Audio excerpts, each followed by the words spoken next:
Okay. So, many of us here have had at least some kind of experience with learning Chinese, with varying degrees of success. And here I'm going to show you a character. This is shui, and it represents water. Well, to me, when I first saw this character, I thought that this had no resemblance to water whatsoever. So why would they make this thing as representative of water? So I'll show you a new symbol here. This is also used to represent water, but we're very unfamiliar with this, because this in fact is not used today. This is water 3,600 years ago in Oracle bone script, which is the earliest known usage of Chinese characters. Now, let's slow down first. Do you see the curvature and fluidity of the stream? And the droplets of water on the side? Well, this all is what the people, ancient Chinese, thought about when first making this character. And it's changed over time to what we know today. Water is fluid, it's changing, and to me, it is agile. And that's what I'm going to be talking about today. See, you just learned a brand new Chinese character in that little bit of time. It's not that hard, right? But you all read the title of my speech, and I'm not just here to talk about Chinese characters. I'm Ryan, I'm an 8th grader at the Western Academy of Beijing, and this year I've been working on my own capstone project.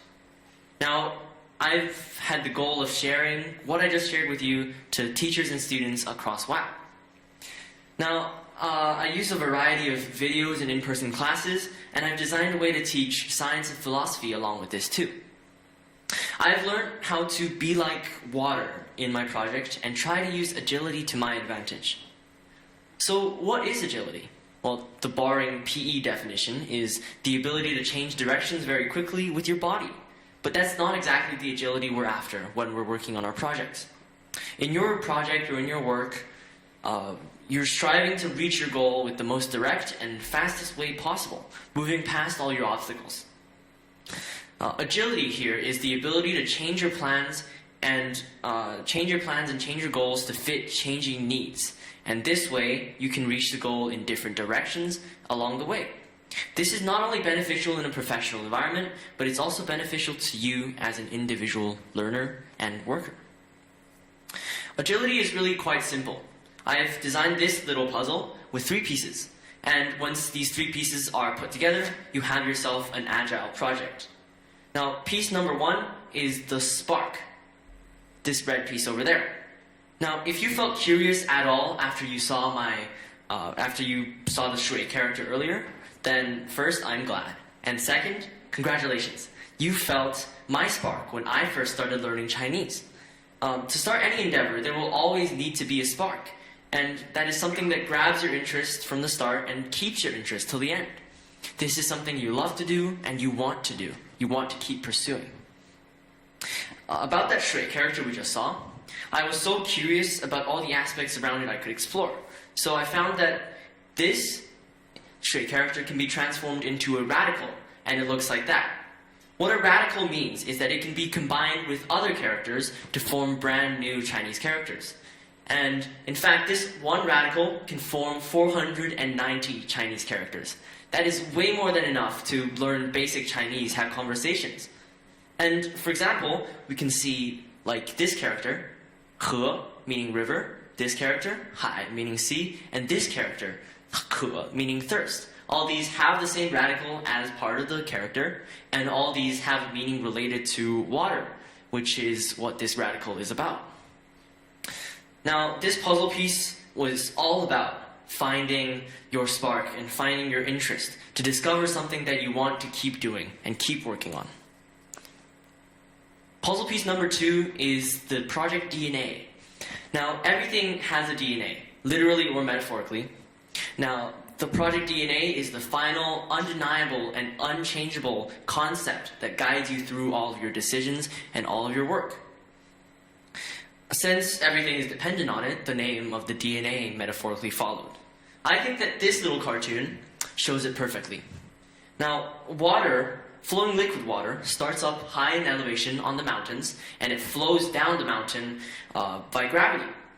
from the vast distance between the mountains and the sea, it follows gravity is what guides it, because water is not a living thing that can find its own path, right? So gravity here is what guides water on its journey, and that is water's project DNA. As for when birds migrate, most birds migrate north in the spring and south in the fall, right? And that is the DNA that they're programmed to do. And when humans are purchasing anything, we follow the DNA of considering if the price is worth the utility that it provides. For my capstone project, the DNA that my project is to share and connect, helping teachers and students enjoy learning Chinese through learning about Oracle scripts. But that's not all. This is Mr. Michael Crook, and he's one of the founders of our school. He once expressed that one of the reasons he founded our school was to help people from diverse cultures understand each other. And he said that when there's an understanding between people, there will be a friendship. And once there's a friendship, people can go all different directions and share that story with others. That way the friendship will spread. So I believed that when understandings of diverse cultures are formed, there will be an authentic connection that is made between people. And this is the authentic connection that I am pursuing with my sharing of my culture through the project. Puzzle piece number 3 is action adaptation. For this, let me show you another Chinese character. This character is Yi, and it looks like any other Chinese character. It looks very normal, like something that you'll struggle to understand, but it's really much more interesting once we look at the Oracle script, which is here. Does anybody have any guess as to what this may mean just by looking at the oracles? Well, that's quite a hard question, but basically, the oracle is half sun and half rain. And this meant the basic meaning of a sun shower back 3,600 years ago, which is when it's raining under sunlight. That was much more common before because 3,600 years ago, the climate was much warmer in China than it is today. Now, over time, China's climate changed, right? And sun showers became less common today. So Yi, the character, needed to adapt to a new meaning, just like we need to adapt to changes in our lives. So, luckily for Yi, it developed 3 new meanings: balance, simplicity, and change. Now, today we'll be focusing on the meaning of change. This is represented by the Yi character because of how the weather can change so rapidly from a pouring storm to a scorching sun and back in the same day given nature's unpredictable actions.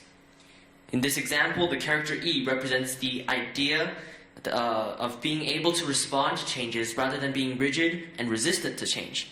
We must be responding to changing circumstances with agility and ease and not stay rigid. Just like the weather and the change in Chinese characters over time, this is what we should be striving for in our work. As this is the agility that we want to work towards over time. When the first plan is made during any project, it was created based on prior knowledge before starting the project. When I worked through my project, I felt that I learned many things along the way, and I got to change my plan and change and decide what I wanted to do for the future based on what I already knew. I got to understand what I liked to do, what I didn't like to do, and what I struggled to do, so that helped me develop my new plan. At the start of my project, my original plan was very rigid, and I had a major issue that I was really chasing perfection. Unlike the stream of water flowing from the higher elevation to the lower elevation, I was like a whirlpool. I was going around in circles. I felt like I was doing a lot, but really, I was not going anywhere.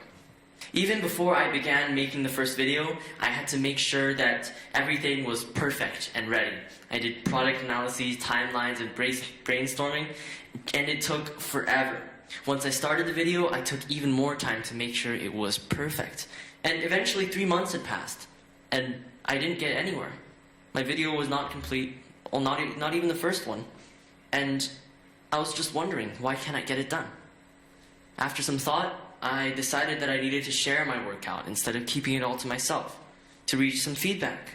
So I reached out to a teacher at the elementary school TV network, and he gave me an opportunity for me to complete a new video out by 1 week, and then I could make new videos every single week and hopefully reach my goal of sharing with teachers and students. Now, with this new opportunity in mind, I forced myself to get the video out on time. It wasn't perfect, but it was forward momentum. And forward momentum is what matters. It's all about small but fast steps. It's such an important part of agility. That way, from every small step, you get a new piece of feedback, and with every new piece of feedback, you can change directions whenever you want. I learned that perfectionism here causes anxiety, which sends me into a downward spiral of worry, making me more and more nervous. When I start feeling worry over things, I try to stop and focus on the task at hand instead of looking at my emotions and the consequences of the task. This really helps me. Now, if you could all please stand up right now. Okay. I know you've just been standing in the intermission, but now that you've all stood up, on my count of 3, I want you to jump as high as you can. Ready? 3, 2, 1, jump. Okay, everybody jumped. You can take a seat now. Okay, so if you noticed, for those that jumped high, you had to bend your knees down first to generate more power for an explosive jump. And this is the same in a project. If you want to jump high and reach new goals, then you have to squat down first. And that's when you're at your lowest in your work. But when you jump after you're squatting down so low, you can reach a brand new height. Thank you for listening.